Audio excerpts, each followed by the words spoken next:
ताओ ते चिंग का अध्याय 11, जिसका श्रेय परंपरागत रूप से लाओ सू को दिया जाता है, इस प्रकार है। 30 तीलियां पहिए के केंद्र को साझा करती हैं। यह मध्य छिद्र है जो इसे उपयोगी बनाता है। मिट्टी को एक बर्तन का आकार दें। ये भीतर का स्थान है जो इसे उपयोगी बनाता है। एक कमरे के लिए दरवाजे और खिड़कियां काटें। ये छेद ही हैं जो इसे उपयोगी बनाते हैं। इसलिए जो है उसी से लाभ होता है, जो नहीं है उससे उपयोगिता। ताओ ते चिंग का अध्याय 11 उपयोगिता के सिद्धांत और शून्यता या खुलेपन से इसके संबंध पर प्रकाश डालता है। लाओ अजू ये समझाने के लिए एक पहिया, एक मिट्टी का बर्तन और एक कमरा जैसे सरल उदाहरणों का उपयोग करता है कि उपयोगिता के लिए शून्यता कितनी आवश्यक है। यहाँ उदाहरणों के साथ अध्याय 11 का सरलीकृत विस्तृत विवरण दिया गया है। लाओ अजू एक पहिया, एक मिट्टी के बर्तन और एक कमरे जैसी वस्तुओं की उपयोगिता का वर्णन करके शुरू करते हैं। अपनी सादगी के बावजूद ये वस्तुएं आवश्यक उद्देश्यों की पूर्ति करती हैं। पहिए की उपयोगिता उसके खोखलेपन में है, जो उसे सुचारू रूप से घूमने की अनुमति देता है। इसी प्रकार मिट्टी के बर्तन की उपयोगिता उसकी खाली जगह से होती है, जहां चीजें रखी जा सकती हैं। कमरे की उपयोगिता उसके खालीपन में है, जो लोगों को रहने के लिए जगह उपलब्ध कराता है। ताओ ते चिंग का अध्याय 11 उपयोगिता की अवधारणा और शून्यता के साथ इसके संबंध पर प्रकाश डालता है। आइए इस अध्याय को इसके प्रमुख विषयों में विभाजित करें और इसके अर्थों को स्पष्ट करने के लिए उदाहरण प्रदान करें। खालीपन और उपयोगिता। अध्याय की शुरुआत ये कहते हुए होती है, 30 तीलियां पहिए के केंद्र को साझा करती हैं। ये केंद्र छेद है जो इसे उपयोगी बनाता है।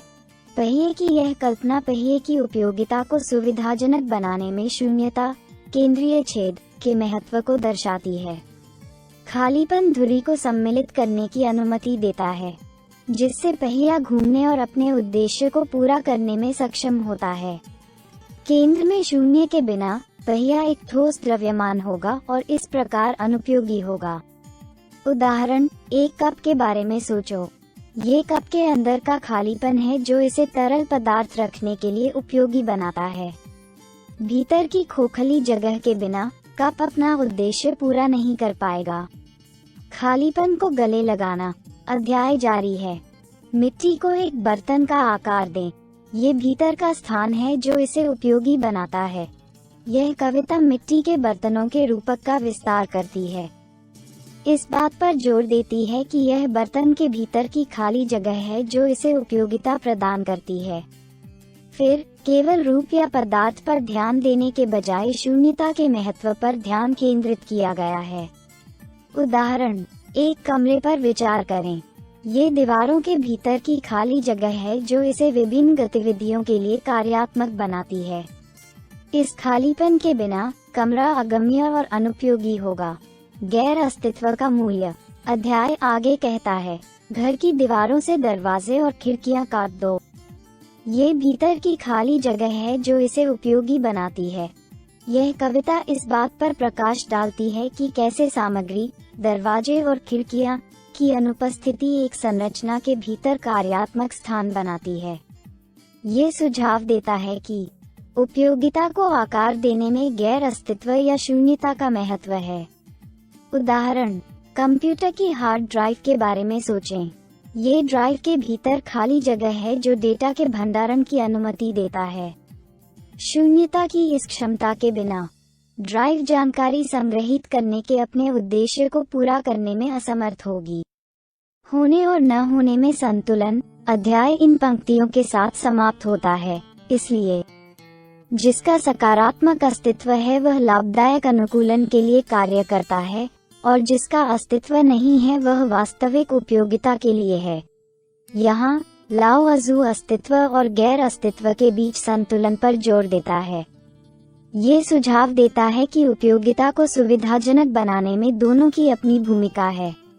जबकि मूर्त वस्तुओं का एक सकारात्मक अस्तित्व होता है, यह उनके भीतर और आसपास का खालीपन है जो उनके व्यवहारिक अनुप्रयोग की अनुमति देता है। उदाहरण, एक संगीत प्रदर्शन पर विचार करें। संगीतकारों द्वारा बजाए गए स्वर सकारात्मक अस्तित्व का प्रतिनिधित्व करते हैं, जबकि स्वरों के बीच का ठहराव, मौन, गैर अस्तित्व का प्रतिनिधित्व करता है। ये ध्वनि और मौन के बीच का परस्पर क्रिया है जो संगीत की सुंदरता और प्रभावशीलता का निर्माण करता है। व्याख्या और अनुप्रयोग। ताओ ते चिंग का अध्याय 11 हमें अपने जीवन में शून्यता और अस्तित्वहीनता के मूल्य को पहचानने के लिए प्रोत्साहित करता है। ये सुझाव देता है कि जबकि हम अक्सर मूर्त रूपों और भौतिक संपत्तियों पर ध्यान केंद्रित करते हैं, ये रिक्त स्थान और अनुपस्थिति हैं जो उपयोगिता और कार्यक्षमता को सक्षम बनाती हैं।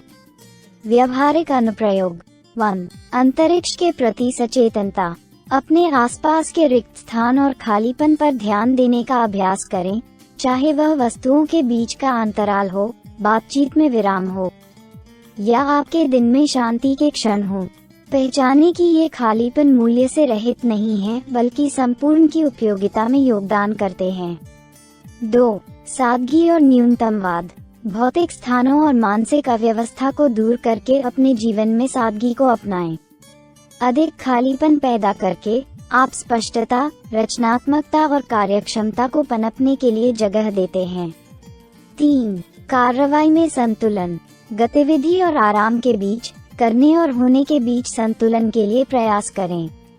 जिस प्रकार एक पहिए को ठीक से काम करने के लिए दोनों तीलियों और एक केंद्र छेद की आवश्यकता होती है, उसी प्रकार आपको एक पूर्ण जीवन जीने के लिए कार्रवाई और शांति दोनों की आवश्यकता होती है।